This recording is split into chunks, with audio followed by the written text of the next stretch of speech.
The call came at 2 a.m. local time, the phone's harsh ring cutting through the humid African night. I fumbled for it in the darkness of my temporary quarters, still half asleep. "Emma, you need to hear this." My sister Rachel's voice dripped with smug satisfaction. "I solved our little property dispute. I sold the house." I sat up slowly, suddenly wide awake. "You did what?" "Oh, don't act so surprised," she said with a laugh. "That house has been sitting empty for months while you're off playing humanitarian. Someone needed to do something about it. My name is Emma Chin, and I'm a trauma surgeon volunteering with Doctors Without Borders in Uganda. The house Rachel was talking about wasn't just any property, it was our family home, left to us jointly by our parents. The same house she'd been trying to force me to sell for the past year." "Rachel," I said carefully, keeping my voice steady despite the anger building in my chest, "you can't sell the house without my signature. I'm co-owner." Her laugh echoed through the phone. "Actually, I can. Remember that power of attorney you signed before you left? The one for emergencies? Well, I used it. The sale closed yesterday. $800,000 cash." My heart stopped. The power of attorney. I'd signed it thinking Rachel might need to handle medical decisions for me while I was abroad. I never imagined she'd use it to sell our childhood home. "The house is worth at least $3 million, I said, my mind racing. "Why would you sell it for a quarter of its value?" "The market's terrible right now," she replied dismissively. "Besides, I needed quick cash. David's investment opportunity won't wait forever." David. Of course, my sister's husband of 2 years, the financial genius who had already burned through their savings with his get-rich-quick schemes. "You know what?" Rachel continued, her voice sharp. "You don't get to complain. You abandoned everything to play doctor in Africa. Someone had to deal with reality back home." I closed my eyes, thinking about what was hidden inside that house. Something Rachel knew nothing about, something that would make her quick cash sale look like the disaster it truly was. "Who bought it?" I asked, trying to sound defeated. "Some development company. They're demolishing it next week to build condos." She paused, probably waiting for me to break down or beg. When I didn't, she added, "I'll have your share of the money transferred to your account. Minus my finder's fee, of course." Of course. Rachel had always been like this, entitled, selfish, convinced that everything should go her way. Our parents' death 2 years ago had only made it worse. "When's the demolition scheduled?" I asked, already pulling up flight options on my laptop. "Next Thursday." "Why?" "Planning to fly home and stop it." She laughed again. "Don't bother. The sale's done, Emma. You can't change it." I thought about the hidden room behind the library wall, the one our father had built decades ago, about the safe embedded in its concrete floor and what lay inside it. "We'll see about that," I said quietly and hung up. The next few hours were a blur of activity. I arranged emergency leave from the hospital, booked the first available flight to Boston, and made some crucial phone calls. By sunrise, I was on my way to Entebbe International Airport. During the long flight home, I thought about the last conversation I'd had with our father, just days before the car accident that killed both our parents. "The safe holds everything," he'd said, pressing the key into my hand. "Documents, accounts, everything I've built. Rachel can never know. She's not ready for that responsibility. Promise me you'll protect it." I promised, not fully understanding what I was agreeing to. It wasn't until after their death that I'd finally opened the safe and discovered the truth about our family's legacy. The papers inside revealed that our father, the quiet librarian everyone knew, had been living a double life. He'd spent decades building a real estate empire under various aliases, accumulating properties and investments worth over $50 million. All of it hidden, protected, waiting for the right moment to be revealed. I kept the secret, just as he'd asked. Even when Rachel started pressuring me to sell the house, I'd held firm. The safe and its contents had to be protected. Now, as my plane descended into Boston Logan International Airport, I pulled up the text I'd received from my father's old lawyer, Benjamin Wong. "Documents ready. Meeting set for tomorrow." She won't know what hit her. Rachel thought she'd won. She thought she'd finally beaten her older sister, the one who'd always played by the rules. But she had no idea what was coming. As I collected my luggage, another text came through, this one from Rachel. "Demolition team's doing a walkthrough tomorrow. Last chance to say goodbye to the old place." I smiled despite my exhaustion. Perfect timing. The taxi ride to my old apartment was surreal. Boston had changed in the months I'd been gone. Or maybe I had. The familiar streets felt different somehow, charged with purpose. I unlocked my apartment door, dropping my bags in the entryway. Everything was exactly as I'd left it, covered in a thin layer of dust. I went straight to my office, to the locked drawer where I kept my most important documents. The key to the safe was there, along with copies of everything inside it. Proof of our father's empire, documentation of every property, every account, every investment. Rachel thought she was selling a $3 million house. She had no idea she was sitting on the headquarters of a real estate empire worth 50 times that amount. My phone buzzed again. Benjamin Wong. Everything in place for tomorrow. Are you sure you want to do this? It will destroy your relationship with her completely. I thought about Rachel's laugh when she told me about selling the house. About all the times she'd taken advantage, manipulated, and schemed her way through life. About how she used my trust against me, abusing the power of attorney I'd given her. Unsure, I texted back. Some relationships need to be destroyed. Tomorrow would change everything. Rachel thought she was clever, selling the house quickly and quietly, but she was about to learn that our father had taught me far more than she'd ever known. I sat down at my desk and began reviewing the documents I'd need for tomorrow's meeting. Every detail had to be perfect, because when the dust settled, Rachel would finally understand what it meant to truly lose everything. And I would be there to watch it happen. The morning dawned crisp and clear as I pulled up to our family home for the last time. 2 black SUVs were already parked in the driveway, one belonging to the demolition company, the other to Rachel and David. I checked my watch, 9:15 a.m. Right on schedule. Rachel was standing on the front porch with David, watching as men in hard hats conducted their preliminary inspection. She froze when she saw me step out of my car. "What are you doing here?" she demanded, her designer heels clicking against the wooden boards as she marched toward me. "I thought you were in Africa." "Surprise," I said calmly, adjusting my blazer. "I caught an early flight." David hung back, shifting uncomfortably. He'd always been wary of me, perhaps sensing that I saw through his smooth-talking facade. "You didn't need to come," Rachel snapped. "Everything's handled. The sale is final." "About that," I replied, pulling out my phone as a third vehicle turned into our driveway. "We need to talk." Benjamin Wong stepped out of his Mercedes, briefcase in hand. Rachel's eyes narrowed at the sight of our father's old lawyer. "What's he doing here?" "Mr. Wong," I called out, ignoring her question. Perfect timing. The demolition team's foreman approached, clipboard in hand. "Mrs. Harrison," he said, addressing Rachel, "we're ready to begin the internal inspection." "Actually," I interrupted, "you'll want to wait on that. There are some ownership issues we need to address first." Rachel laughed, but I caught the nervous edge in it. "There are no issues. I had power of attorney. The sale is legitimate." The power of attorney, Benjamin said, opening his briefcase, was for medical emergencies only. It did not grant you authority to sell jointly owned property. "What?" Rachel's face flushed. "That's not true. I had it reviewed by David's cousin who just passed the bar. I finished for her. Yes, I'm sure he did a thorough job."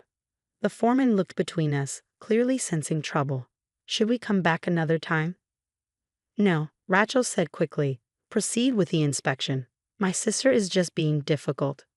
"Actually," Benjamin interjected, pulling out a document, "I have a court order preventing any demolition or alteration of this property pending investigation of fraudulent sale." Rachel's confidence finally cracked. "Fraudulent?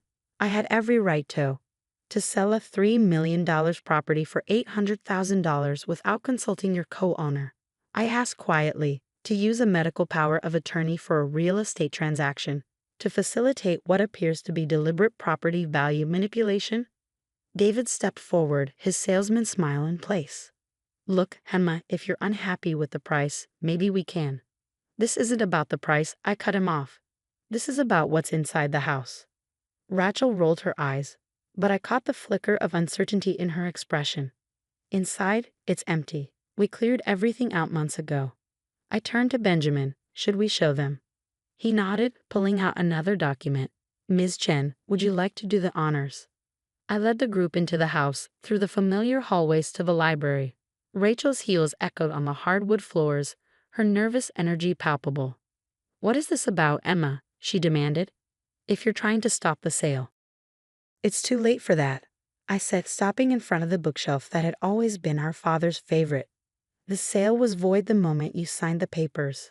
But that's not why I'm here." I reached for the hidden latch behind Shakespeare's complete works, the one our father had shown me years ago.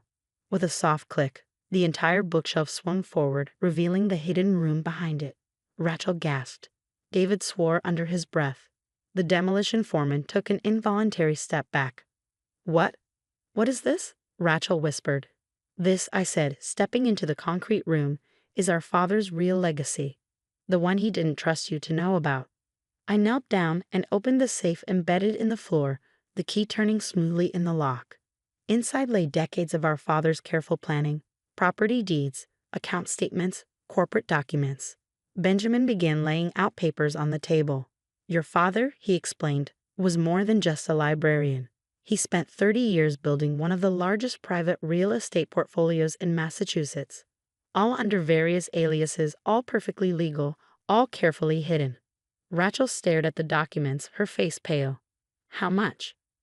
"The current market value," Benjamin said, "is approximately $50 million.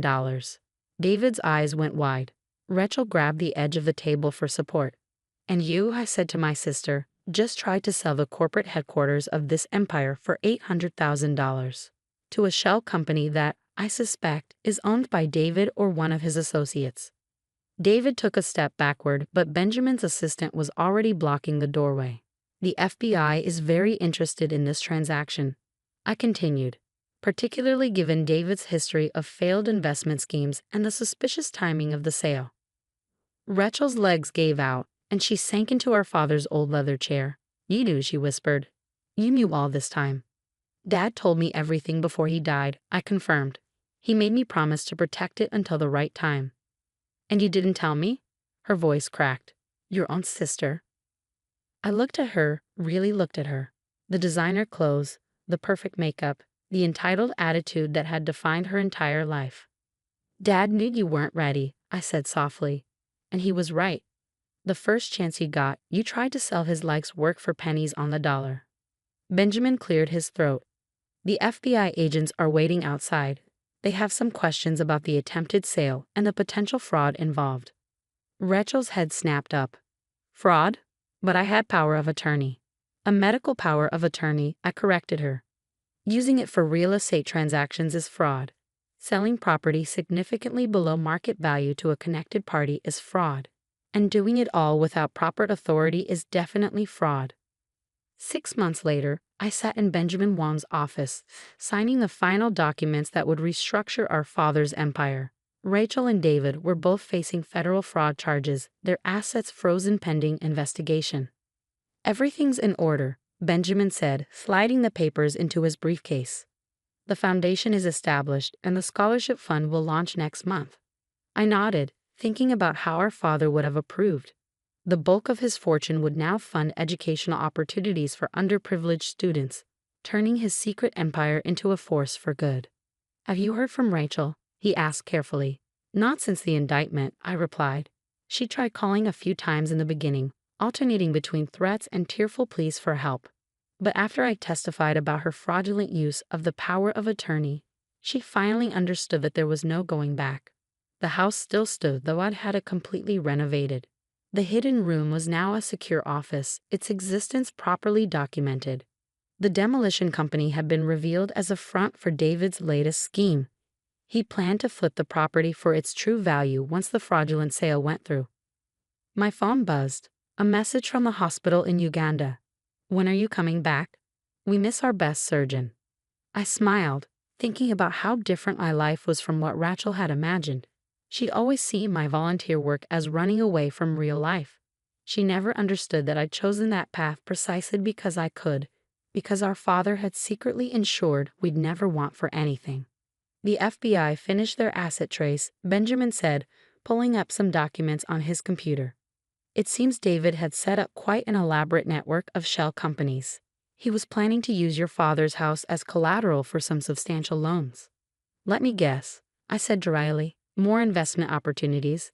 Benjamin nodded. Rachel claimed she didn't know the full extent of his plans.